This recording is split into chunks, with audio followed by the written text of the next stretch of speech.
Salut à toi, on est parti pour une petite séquence vidéo sur le mouvement de strict press ou shoulder press ou développé militaire en français. Je vais essayer de te présenter les points essentiels à mon sens pour que tu réalises un bon mouvement en sécurité et en performance. On va tout d'abord commencer par le placement de tes mains sur la barre. Globalement, le placement de tes mains vont être un petit peu plus larges que les épaules.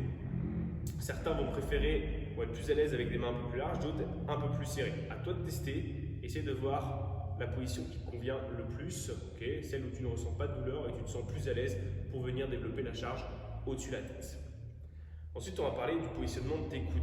Il va être un petit peu différent que sur un mouvement de push press ou de push jerk où les coudes vont être bien hauts. Là, tes coudes vont être placés un petit peu plus en dessous la barre pour essayer de mieux recruter les bons muscles pour développer la charge au-dessus de la tête. N'hésite pas à analyser les démonstrations en fin de vidéo pour bien analyser le placement des coudes.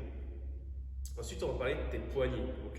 Ton poignet, donc c'est pour ça que tes coudes vont être aussi en dessous de la barre, c'est que ton poignet, on veut qu'il soit rigide, fort. On ne veut pas des poignets cassés qu'on va utiliser notamment sur un push jerk. On va essayer d'avoir le poignet le plus droit possible. Donc quand je parle d'un poignet droit, c'est pas ça. Il va y avoir un léger angle de flexion et votre barre va venir se positionner sur le bas de votre main. C'est comme ça que vous allez être fort et que vous allez vous sentir à l'aise pour développer la charge au-dessus de la tête. Après le placement, on va parler donc maintenant de respiration. Globalement, quand tu vas venir saisir ta barre, tu vas engager tes coudes, tu vas te sentir bien fort, le dos activé. Tu vas prendre une inspiration thoracique, c'est-à-dire que tu vas essayer de gonfler ta cage thoracique ici. Ça va te permettre de te sentir fort, d'engager un petit peu plus ton dos pour réussir à mieux développer la charge. Petite phase d'apnée sur le début du mouvement qui va être plus ou moins longue en fonction de la charge et dès que tu vas le pouvoir, tu vas souffler, expirer et valider la répétition. On termine avec l'exécution. Donc tu vas te concentrer sur la trajectoire de barre, la trajectoire qui doit être au début du mouvement le plus vertical possible.